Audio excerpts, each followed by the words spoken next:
Dry eye and glaucoma. Fix the surface, fix the tests.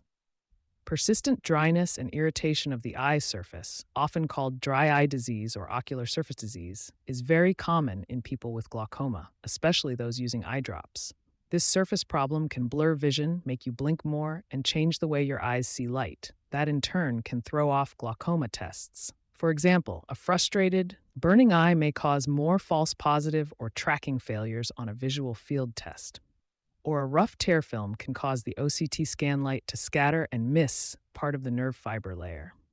In short, dry eye can fake glaucoma progression by making tests look worse even when the nerve fibers haven't changed.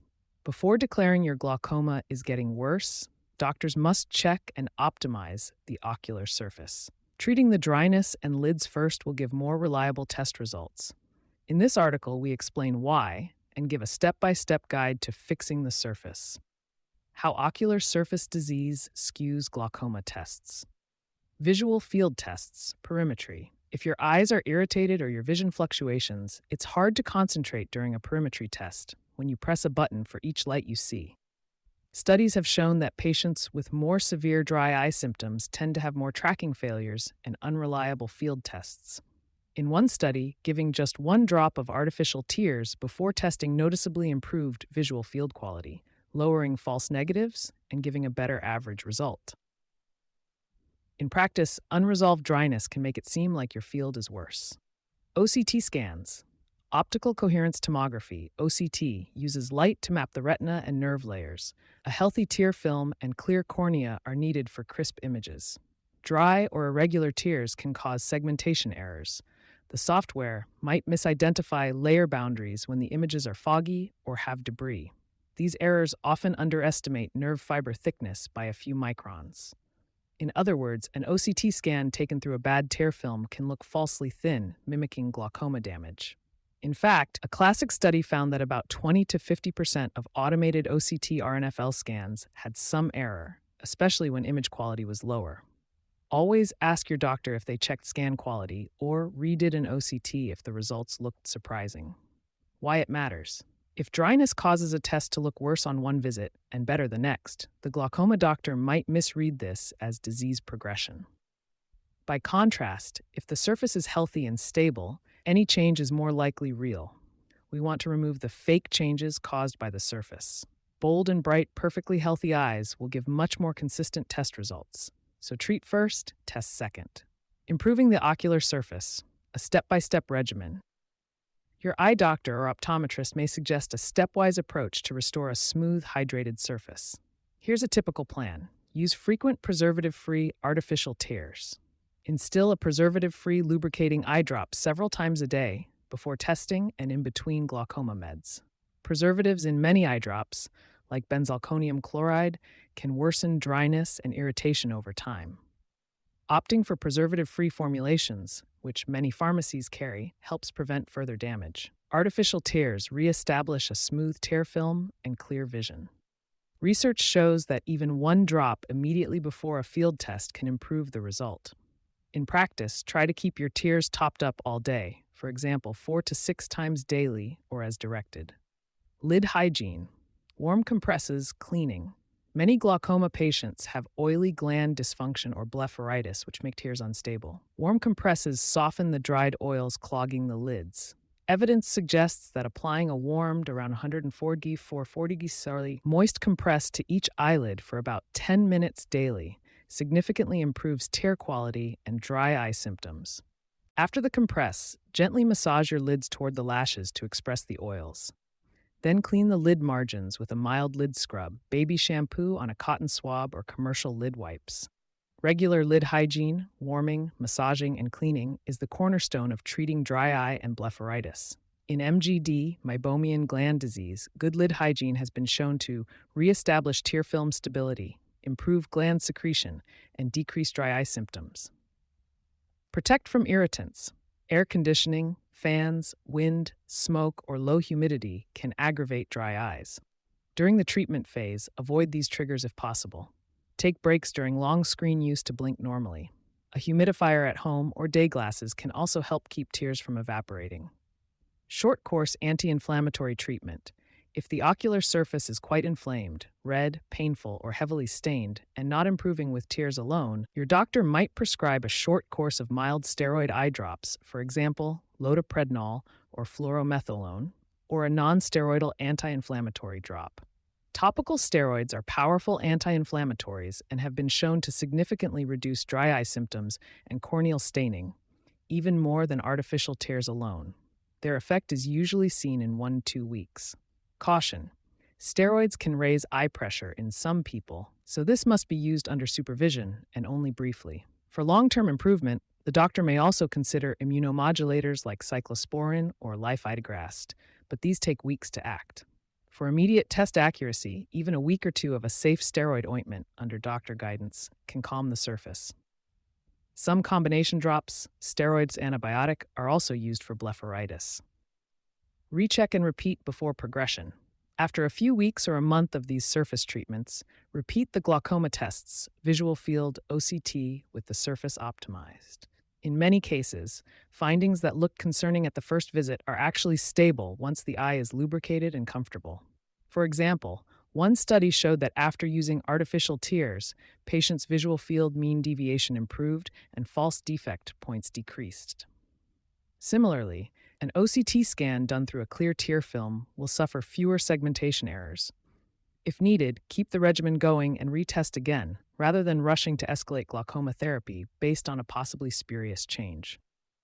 In summary, a typical dry eye regimen before repeat testing might include artificial tears, preservative-free throughout the day, daily warm compress 10 to 15 min, plus gentle lid massage and cleansing. Short-term prescription anti-inflammatory if significant inflammation remains. Continue for several weeks, then repeat glaucoma tests. Before and after case examples. Below are illustrative examples of how optimizing the surface can change test results. Note, these are representative cases, not your actual data. Any test results after treatment are shown without personal patient identifiers. Visual field improvement. A 70-year-old man with stable glaucoma had a sudden worsening on his visual field. His mean deviation, MD, dropped and pattern defects grew. He also admitted he hadn't been using artificial tears. After committing to preservative-free artificial tears 4 times a day and warm compresses for 4 weeks, he returned for a repeat field test. This time, his MD was back to baseline, and the false defects vanished, showing no true progression. Studies confirm that giving tears immediately before a visual field can yield a better test and higher MD. OCT artifacts cleared. A 60-year-old woman's routine OCT RNFL scan showed a suspicious thinning in one quadrant that looked worrisome. On exam, she had marked eyelid crusting and punctate staining on her cornea, signs of dryness, blepharitis. She was treated with lids cleansers and eye drops. A week later, the OCT was repeated. The new scan showed a smooth RNFL contour with no apparent thinning, confirming that the initial anomaly had been an artifact of the bad surface, not true nerve loss. Ideally, doctors would capture before and after scan images or field printouts in these scenarios to illustrate the point. It underscores why it's crucial to treat dryness first. Quick dry eye screening in glaucoma visits. Because dry eye is so common in glaucoma patients, up to 60% on drops develop it, a little screening at the start of each visit can save confusion later. Here are some fast screening tools. Symptom questions. Ask about burning, scratchiness, or fluctuating vision. A simple question like, do your eyes often feel dry, gritty, or tired? Or using a short questionnaire, for example the DEQ-5 or SPEED questionnaire, can quickly identify people with significant dry eye symptoms. The DEQ-5 is a 5-question survey used in studies to gauge dryness before testing. Even asking patients, how often do you need to blink or use drops when you read, provides a clue. Blink test. A quick self-test is to see how long the patient can comfortably keep their eyes open looking at a target without blinking. A time under 10 seconds may indicate tear film instability. One study found that requiring patients to hold eyes open without blinking predicted the presence of dry eye with good accuracy. If someone blinks very frequently or complains of immediate discomfort, that suggests their tears need rehydration. Quick exam clues. Observe the eyes at the slit lamp. Look for red lids, flakes, crust on lashes, or uneven tear breakup after a blink.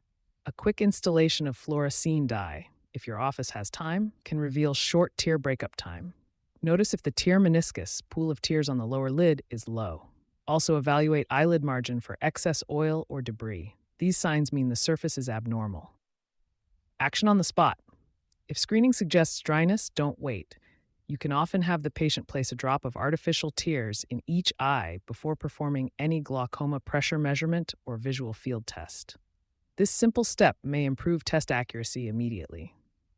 Likewise, remind patients to follow the preservative-free tear or lid hygiene plan you'll recommend.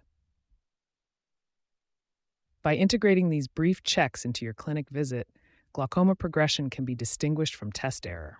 One insightful study concluded that dry eye symptom scores should be considered when interpreting visual field reliability metrics. In practice, if a patient is very dry or on lots of drops, be more cautious about calling a field true loss until the surface is treated. Conclusion: dry eye disease is common in glaucoma, but its effects on testing can be easily overlooked. An irritated, unstable ocular surface can mimic disease progression by making visual fields inconsistent and OCT scans inaccurate. The cure is simple in principle: fix the surface, then test. Treat dry eye aggressively with preservative-free tears, warm compresses, lid scrubs, and safe anti-inflammatories as needed. Only after the surface is stable and comfortable should you trust changes in your visual fields or OCT as true glaucoma changes. This approach prevents unnecessary treatment escalation and spares patients the worry of falsely progressing disease. Always tell your doctor if your eyes feel dry or uncomfortable. A few weeks of simple surface therapy can ensure that your glaucoma tests truly reflect your optic nerve's health, not only saving time in tests, but helping preserve vision by focusing on real changes, not phantom ones. All links to sources are available in the text version of this article. You can find the full article at visualfieldtest.com. Thanks for listening. To check your visual field, click the link at the bottom of this article or visit visualfieldtest.com.